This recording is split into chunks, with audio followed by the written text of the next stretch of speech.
Bapak Ustadz Hamdani, mangga kita sampai pada acara selanjutnya yaitu tausiah ya. Mangga diantos di payun.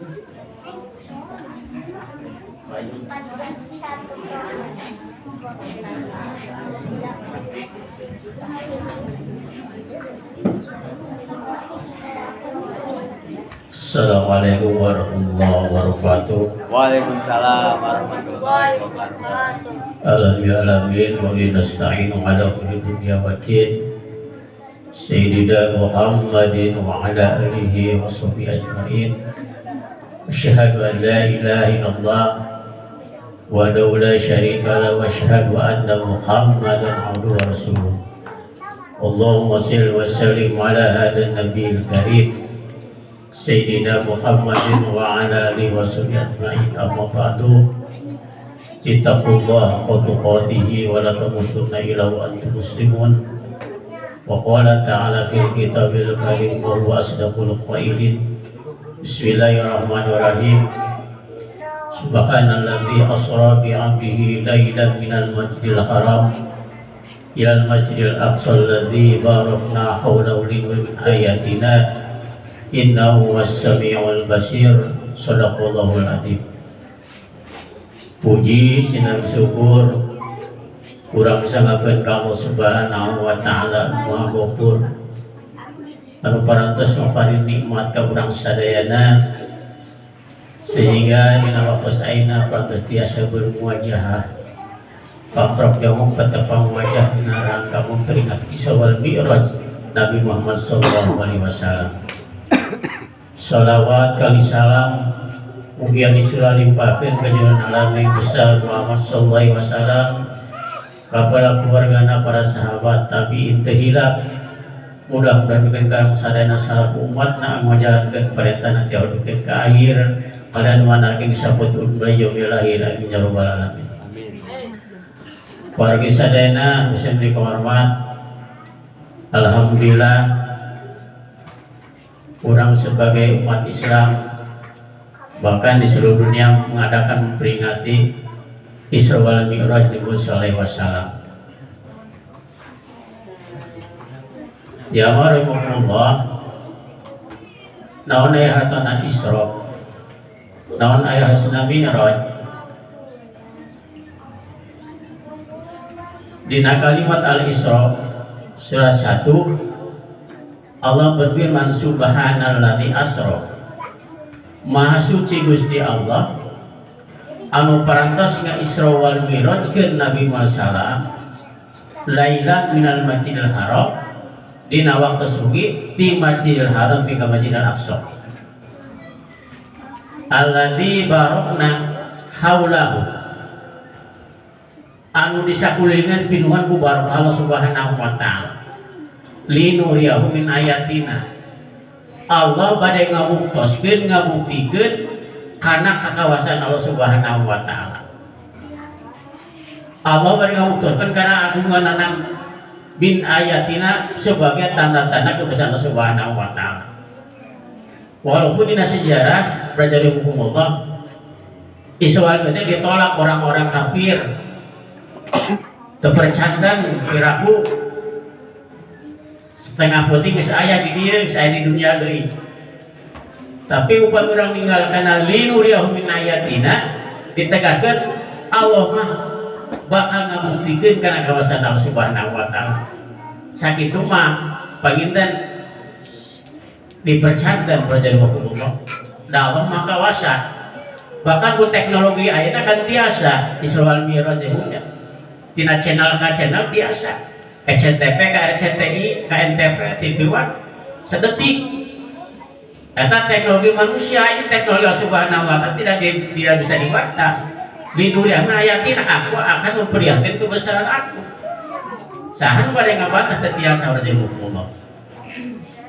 Kembali kepada hartosna Isra. Isra teh harus teh isra kajero berjalan.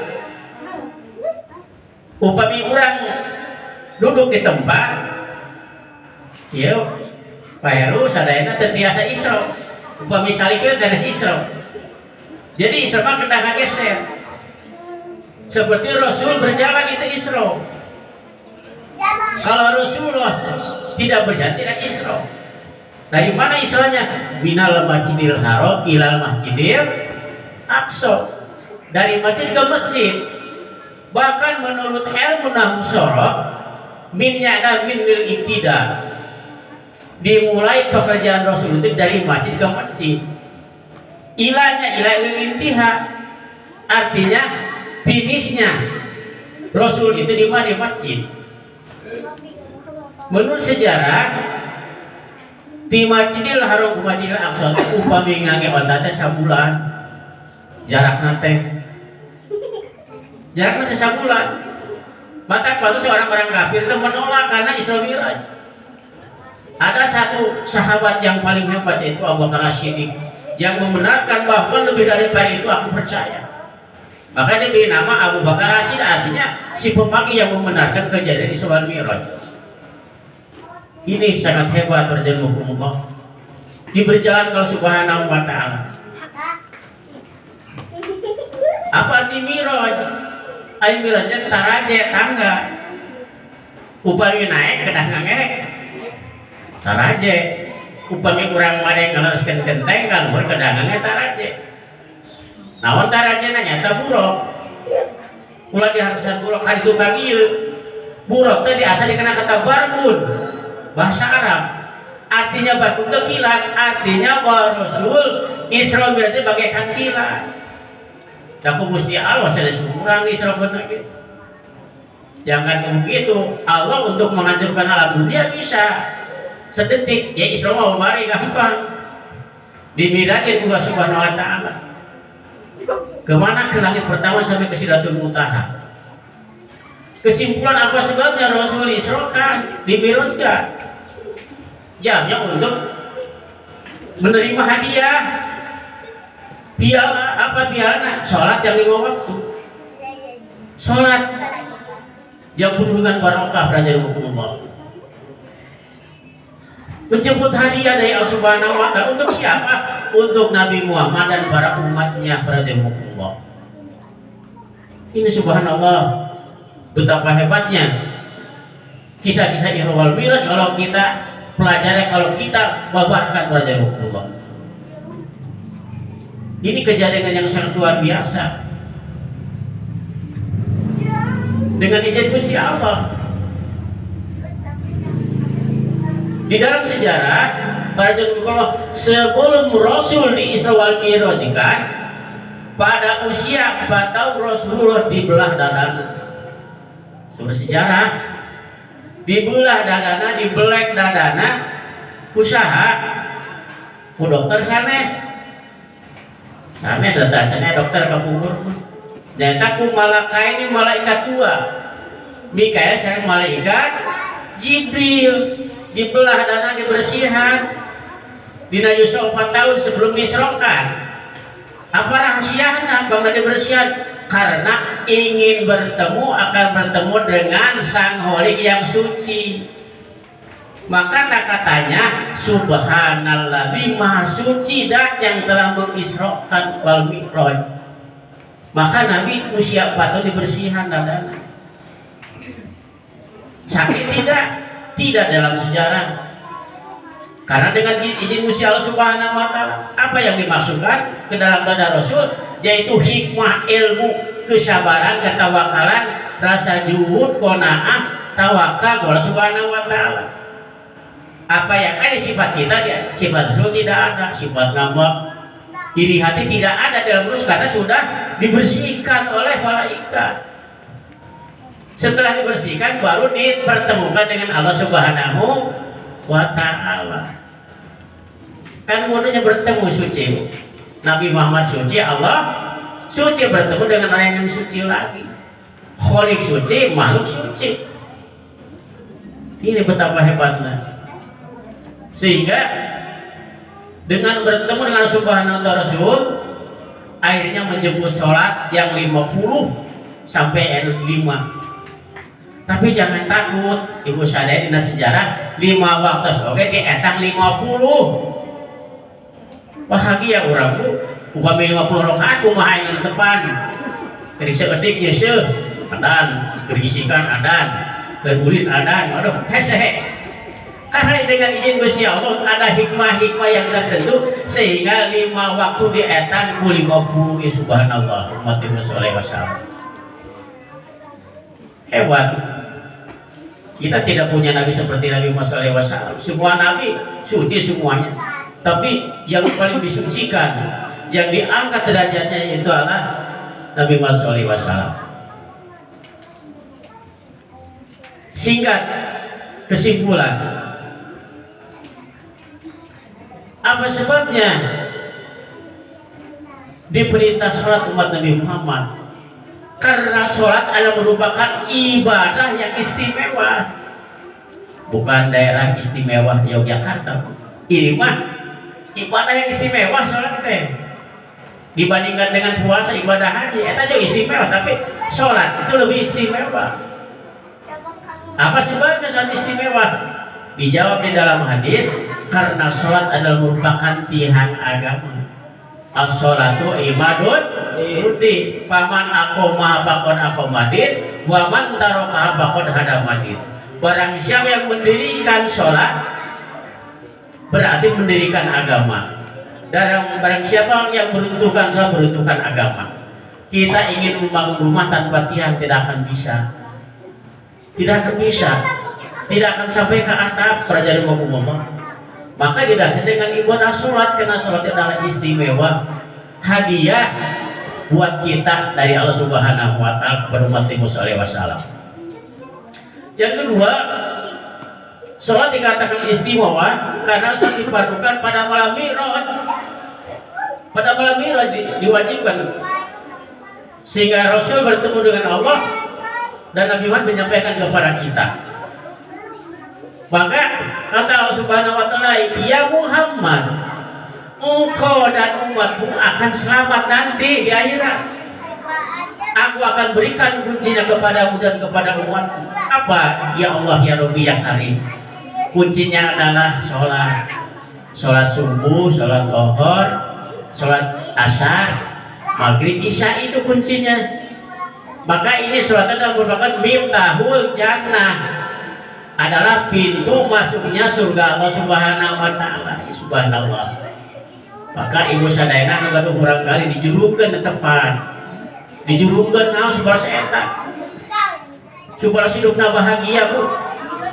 Diperintah sholatnya supaya hidup bahagia. Wattaqullah, takwalah kepada Allah la'allakum tuflihun, agar kamu sekali menjadi orang yang bahagia dan bahagia dunia dan akhirat.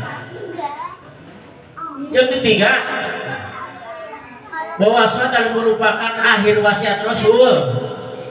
Ketika Rasul mau wafat, sebentar lagi mau dijemput oleh Subhanahu Wa Taala, maka Rasul berpesan, karena min akhiri wasiati Rasulullah sallallahu alaihi wasallam as-shalah 3 kali disyaratkan.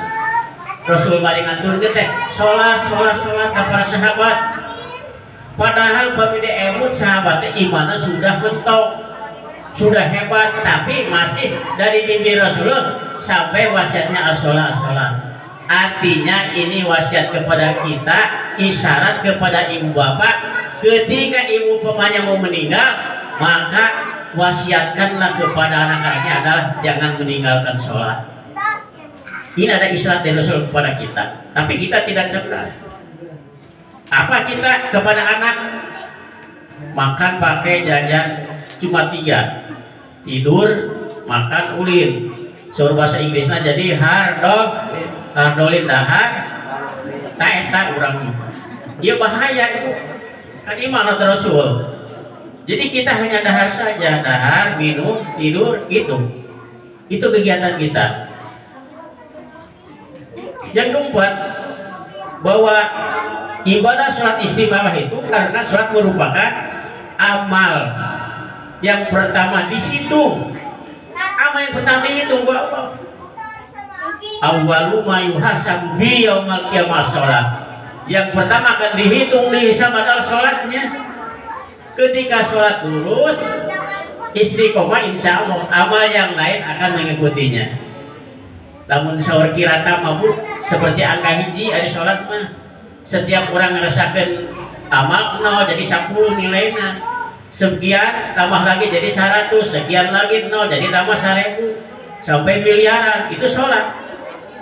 Maka pantaslah balasannya begitu hebat surga ketika kita melaksanakan ibadah sholat dengan penuh keikhlasan kepada Allah Subhanahu wa Ta'ala. Dan amal yang ditinggalkan oleh manusia, pertama dihitung, yang kedua akhirnya ditinggalkan. Artinya selagi manusia punya otak sehat, hati yang lurus, maka laksanakan ibadah sholat pada rukun. Yang terakhir, karena sholat dikatakan istimewa merupakan syiar Islam, syiar sholat, maka sangat tertarik ketika orang-orang melakukan sholat, orang-orang muslim pada rukun. Maka diteliti sekarang itu oleh para profesor, dokter, insinyur, kehebatan sholat. Jangankan sholat, wudhu saja diperhatikan, testimoni mengadakan riset bahwa wudhu teh hebat sekali. Apalagi dengan ibadah sholat. Bahkan ibadah sholat merupakan deterjen, sabun yang akan membersihkan badan kita. Tapi yang membersihkannya adalah ruhani kita pada Allah. Insya Allah kita terus pacu anak kita ngaji sholat. Abi nyalira sok sedih ibu punten sanes abi teh sanes budak, nah tapi didingat ngedidiknya sebagai bapak. Sok sedih pami meninggal murang kali teh ngaji teh sholat. Ibu teh bare kumaha engke teh ngadidik murang kali teh sholat ngaji, sholat ngaji ulah naon dahar jajan pakai. Ini kita bisa celaka belajar hukum. Menurut agama, yang pertama harus dididik anak itu adalah ilmu syariah. Pak Ketua, Pak Heru, bukan ilmu dunia. Tapi Rasul menganjurkan yang pertama kita didik anak itu adalah ilmu syariah, artinya ilmu agama. Apa sebabnya? Kalau dengan ilmu agama, ketika si anak kita menjadi dokter profesor, insya Allah akan disebut harap orang tuanya, akan hormat. Dan si urang murang kali gaduh gelar, tapi kakolotan calutan kasalurnya tak apal ada bahasa. Tapi ketika Rasul mengatakan belajarlah ilmu syariah, ilmu agama, insya Allah ketika anak ini sudah berhasil akan menghormati kepada orang tuanya, menghormati kepada keluarganya, kepada tangannya, insya Allah para jemaah. Mudah-mudahan jemaah dengan tausiah walaupun secara singkat ada barokah dan hikmahnya, khususnya bagi saya dan bagi para jamaah sekalian, dan mudah-mudahan kita bisa bertemu lagi dengan bulan Rajab yang akan datang. Usikum ya Allah. Wassalamualaikum warahmatullahi wabarakatuh.